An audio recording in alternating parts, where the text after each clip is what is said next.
Bonjour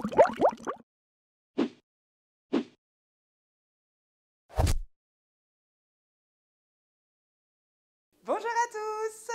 Bienvenue sur un nouvel épisode de Comme des boss. Aujourd'hui, on accueille Anja Pancaldi à mes côtés. Je vais la laisser se présenter de la manière dont elle souhaite. Écoute, moi je m'appelle Anja, donc je suis photographe de mode à l'argentique, au moyen format. J'aime capturer l'émotion brute et la beauté naturelle. Et voilà, c'est moi. D'accord. Alors, pour remettre un peu le contexte, Anja, ça fait quoi? Ça fait plus de 10 ans qu'on se connaît Au moins maintenant? 10 ans, ouais. Au moins 10 ans. Voilà, Anja est aussi martiniquaise. Bon, vous savez, hein, sur le podcast, j'aime bien mettre en lumière les Martiniquais un petit peu partout dans le monde, dans leur secteur, ce qu'ils aiment, ce qu'ils arrivent à accomplir.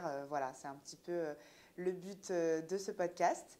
Aujourd'hui, je vais te recevoir parce qu'on n'a pas encore reçu de personnes dans le monde de la photographie. C'est vrai. Voilà, qui est un milieu artistique quand même assez connu, mais j'ai envie de dire aussi méconnu parce que je pense que les gens ont pas mal de fausses idées et d'a priori C'est dessus. sûr. Donc on va pouvoir en parler. Dis-moi d'où te vient cette passion pour la photographie? Est-ce que c'est depuis toute petite? Je pense que ouais, c'est depuis toute petite. C'est vrai que l'image a toujours fait partie de mon environnement, puisque ma mère, du coup, travaillait dans la mode. Ok. Donc, elle a eu des concours de beauté, une agence de mannequins, une émission télé. Donc, c'est vrai que c'était ma normalité. Et D'accord. puis, ouais, je pense que ça vient de là, hein. Ok. Est-ce que tu as des images ou des souvenirs de toi petite, genre sur les tournages ou Ouais, des ouais. trucs? Ouais, Ouais. j'étais toujours en fait là à côté. Donc, soit je dessinais, soit je regardais comme ça. Et ouais, c'est moi. Ok. J'ai pas mal de souvenirs comme ça, ouais. D'accord, je dis ça parce que moi aussi, vu que ma mère travaillait dans la mode quand j'étais petite, j'ai aussi ces souvenirs en boutique le samedi matin. Je dessinais à côté de la caisse et C'est je ça, la et ça voyais influence, habiller hein, les clients après, et quand tu y tout. repenses, ça revient et tu te dis, ah ouais, quand même, C'est tout ça. vient de là. Tout vient de là, ouais. Ok. Et donc, est-ce que des jeunes, tu as eu un appareil photo dans les mains? Est-ce que tu as J'avais commencé peut-être à une créer caméra, ouais, une une caméra? caméra et Ok. je filmais un peu tout. D'accord. Et je faisais pas vraiment de photos, je filmais surtout. Et c'est vraiment tardivement que j'ai décidé de prendre l'appareil photo pour vraiment prendre des photos. Ok. Donc j'ai commencé avec la vidéo. D'accord. Et tu nous as parlé d'argentique, c'est quand même un appareil assez particulier. Exactement. C'est quoi un petit peu les spécificités de l'argentique? Alors du coup, c'est l'argentique. Et comment expliquer l'argentique? C'est une bonne question. Déjà, ça diffère du numérique parce que tu vois pas le rendu immédiatement. Donc tu prends la photo, après tu dois la développer et ensuite la scanner ou la printer. Ok. Et ensuite tu la découvres et la texture, la profondeur, c'est différent. Ouais. Ok, c'est un peu comme le principe des Kodak jetables où au début on fait la photo et on n'a pas le Exactement, c'est résultat le même tout de principe, suite. c'est de l'argentique. C'est de l'argentique. Ok. Alors moi, c'est du moyen format, donc ça prend plus de lumière. Et le fait que ça prenne plus de lumière, tu as une qualité qui est un peu plus précise. Ok, mais ça doit pas être évident du coup de base de s'entraîner à faire des photos sans avoir le résultat. Ouais, tu vois pas le résultat, donc au début c'est un peu impressionnant parce que tu prends la photo et tu sais pas comment ça va ressortir. Donc tu peux avoir, tu vois là, c'est la lumière, etc. Donc moi, ce que je fais dans mon processus, c'est que je shoote d'abord au numérique pour voir un peu comment Ok. ça rend. Et une fois que je suis prête, que tout est setup, là je tu sors. fais à l'argentique. Exactement. Ok, ah mais c'est pas mal, comme ça te permet de voir un peu le cadrage, effectivement, tout ça. Exactement. Et après, Ok. des fois, je le fais aussi au feeling, mais c'est D'accord. vraiment quand je suis en confiance. Et ton premier argentique, est-ce que c'était quelque chose, un appareil de famille ou est-ce que tu l'as vraiment acheté? Non, je l'ai acheté, ouais, mon premier argentique, non, c'est ma famille qui me l'a offert, ouais, mais je l'ai Ok. acheté à Paris. Voilà, Ok, je l'ai acheté à d'accord. Paris, ouais. Et d'où est venue du coup cette envie de passer du numérique à l'argentique? J'ai envie de dire parce que c'est un peu revenir en arrière par rapport à... C'est vrai, ce qui en se fait, propose figure-toi que j'ai maintenant. commencé au numérique et au début, je cliquais, donc je me retrouvais, comme j'étais pas vraiment sûre de ce que je faisais, je me retrouvais avec 3000 images à trier et je me dis, mais c'est un peu trop redondant. Et du coup, au final, je me suis dit, pourquoi pas l'argentique? C'est Richard qui m'en a parlé. Ok, Il m'a parlé d'un photographe coréen qui faisait de l'argentique. Du coup, je me suis renseignée et j'avais un ami qui avait cette caméra. Je me suis dit, pourquoi pas essayer? Et voilà. ok. Et en fait, je suis tombée amoureuse quand j'ai vu le rendu, la texture. Il y a quelque chose qui change. Et je me suis dit, voilà, c'est pour moi. D'accord. Donc là, on a un petit peu ton background, ta passion sur la photographie. À quel moment tu t'es dit que tu pouvais en faire un métier ou tu as voulu en tout cas en faire un métier? Pour moi, être photographe, c'est aussi naturel que d'être dentiste, hein, parce que j'ai vraiment grandi dans ça. Donc mes parents m'ont toujours dit que tout était possible. Ok. Mais c'est vraiment quand j'ai commencé à faire des images, que j'ai eu pas mal de retours positifs, que je me suis dit, en fait, mon regard peut apporter quelque chose et c'est une évidence, il faut que je le fasse. Ok. Bah déjà, c'est bien d'avoir une famille qui t'est soutenue dedans. Parce que Ouais. je sais qu'il y a pas mal d'artistes, malheureusement, qui ont un peu ce truc-là. La famille les soutient pas. Ils doivent être un peu allés au gré de tout le monde contre la vie de tout le monde. Exactement. Pour Moi, faire ça n'a pas du donc, tout été le cas parce que c'était ma normalité en fait. Donc, c'est presque, tu vois, mon frère par exemple, il fait de la finance. Ok. Et c'est complètement à l'opposé Rien à voir. de moi, ma sœur. Donc, ouais. Ok, super. Et du coup, maintenant tu es photographe sur Paris. Ouais. Est-ce que ça n'a pas été difficile de passer de la Martinique à Paris quand même? Non, ça n'a pas été difficile parce que j'ai commencé en Martinique et j'ai eu tellement de retours positifs depuis la Martinique. En fait, j'ai eu de la demande, du coup, Paris, Londres, New York. Du coup, je me suis dit, il faut que je parte. C'est mon moment, il faut que je parte. Ok. Donc, ouais, pour moi, ça a été. La transition s'est faite de manière assez fluide. J'ai D'accord. commencé par faire des images en fait, d'amis qui avaient participé au concours Élite Anti-Guyane. Donc, Ok. ils avaient déjà des gueules. J'ai fait des photos et puis j'ai fait une série photo en fait Blue and Beige, donc dans un champ où ils étaient en groupe. Et là en fait Jacques Mus a reposté, j'ai des bookers qui m'ont contacté et je me suis dit ok c'est le moment, il faut que j'y aille. Il y a vraiment Ouais. ce truc parce que au final j'ai envie de dire des photographes il y en a plein. C'est ça. Mais après ce qui vous différencie c'est vraiment la patte que vous arrivez C'est ça.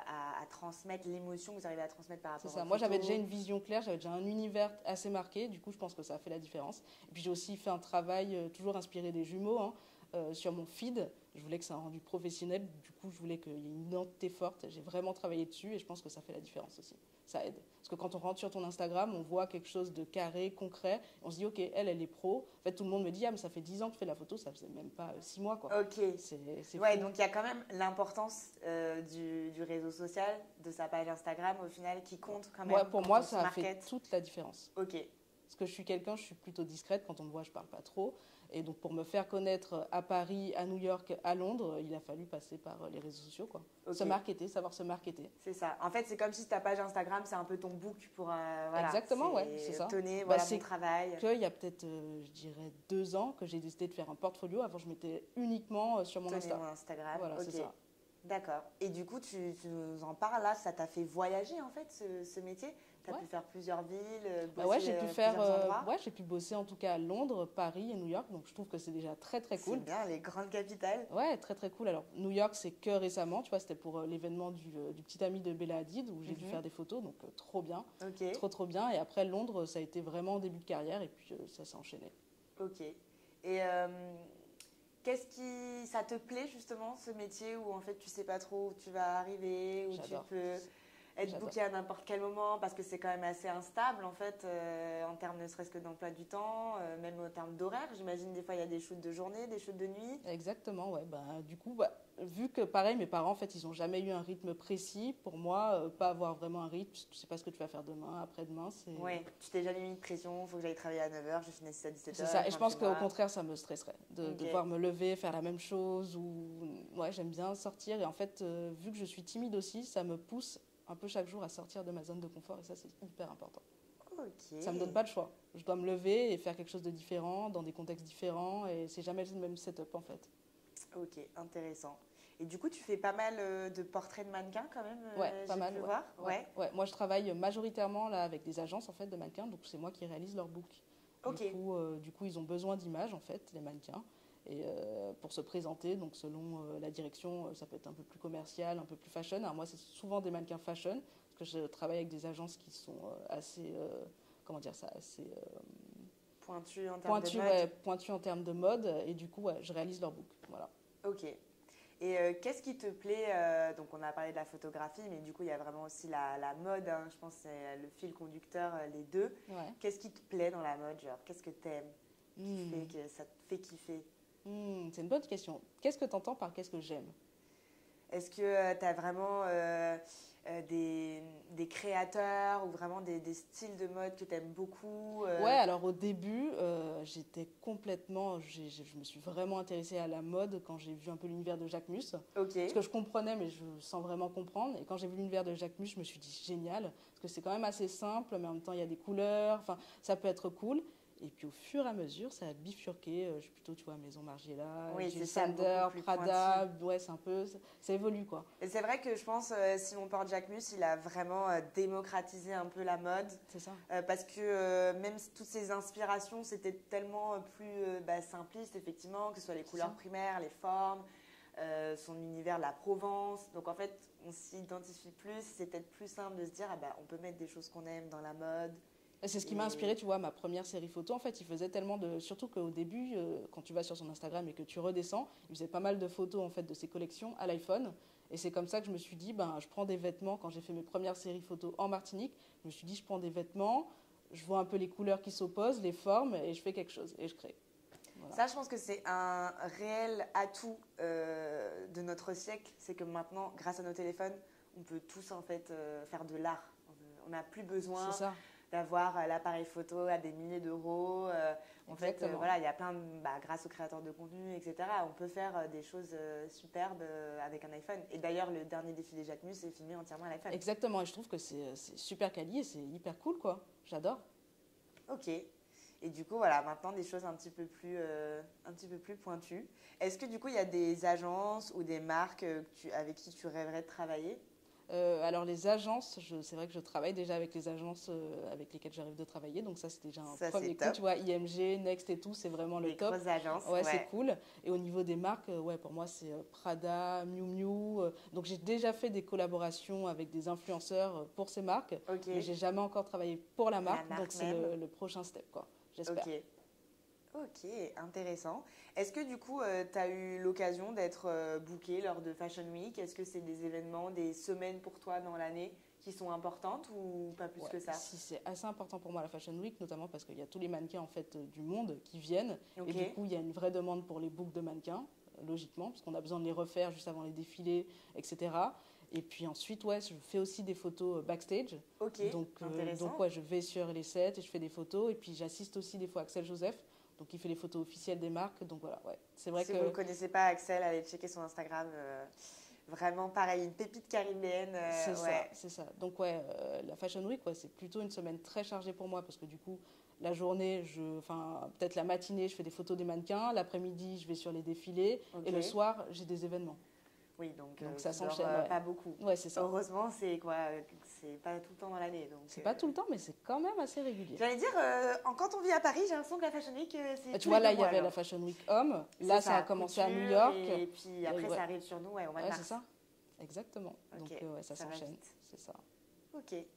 Et est-ce que tu as tendance, du coup, à pas mal regarder tout ce qui est street style Pas trop. Pas trop ? Pas trop, ouais. C'est encore une autre catégorie. Tu vois, il y a plusieurs catégories et en fait, la photographie street style, ça rentre pas du tout dans ce que je fais. Ouais. Mais au début, j'en ai fait. J'ai l'impression que ça se perd un petit peu. À une époque, c'était hyper trendy, genre en sortant des défilés, mais maintenant, je vois moins ce genre de photos. Alors, il y en a toujours qui sont spécialisés dans ça et qui gèrent très bien, mais c'est un autre créneau et c'est pas le mien. Okay. Pas le mien, ouais. Mais au début, j'en ai fait. Ouais. Au début, quand tu veux faire un peu des photos de gens bien habillés, que tu as envie de prendre des contacts, etc., tu vas devant chaque défilé, tu prends ton appareil photo et tu essayes de te connecter avec les gens, quoi. Mais, donc ça, c'est un bon conseil pour ceux qui veulent démarrer, par exemple, dans ce milieu-là. Ouais, pareil, il y a ceux aussi qui le font du coup pour les influenceurs, pour les personnalités, mais il y a aussi ceux qui attendent que les mannequins sortent et qui prennent du coup en photo les mannequins.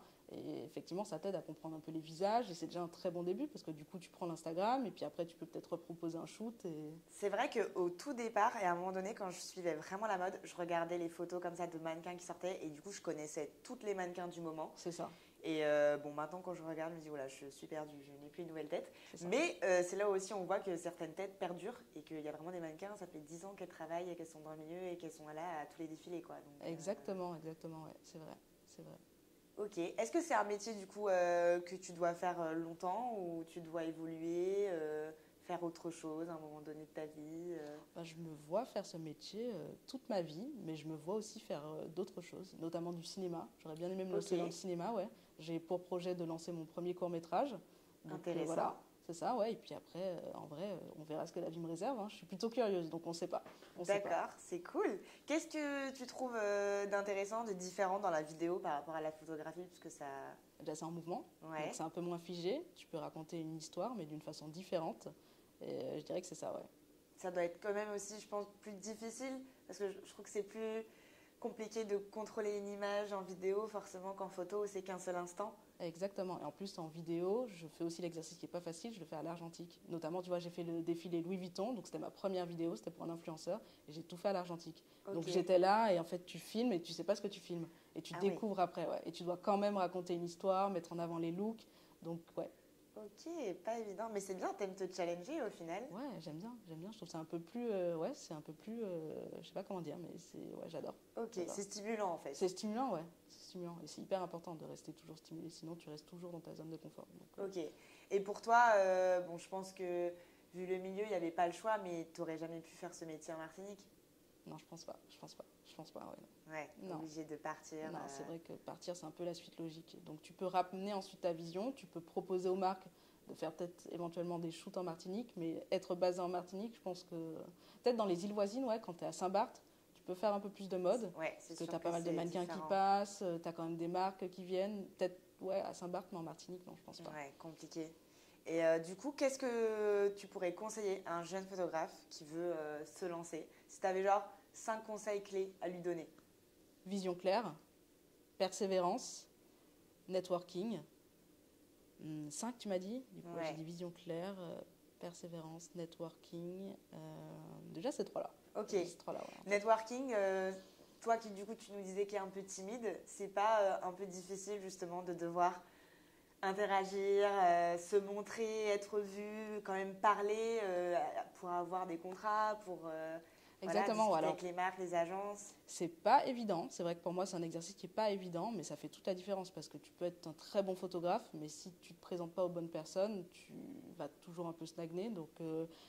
Ouais, networking.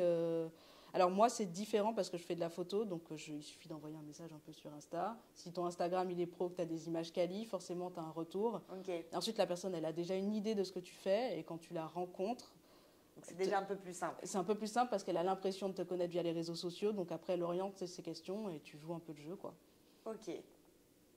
Bon, ben merci beaucoup. Hein, Bah, du mais coup. écoute, merci à toi. Merci. C'est vrai que c'est pas évident pour moi de faire cet exercice, mais c'est cool. Ben voilà, je voulais que vous puissiez un petit peu connaître un peu plus de la photographie de mode surtout parce que Ouais. il y a pas mal de photographes, mais là c'est assez pointu comme secteur, donc je trouve que c'est intéressant d'en parler. Où est-ce qu'on peut te suivre du coup pour te retrouver? C'est sur Instagram Sur principalement? Instagram, et tu vas avoir mon lien. Ensuite, sur Instagram, tu vas avoir mon lien et mon site. Ok, Voilà, ben on vous mettra parfait. tout ça dans le commentaire, du coup, dans la barre d'infos sur YouTube et dans le commentaire du podcast. J'espère que vous avez passé une bonne écoute et je vous dis à bientôt pour un prochain épisode.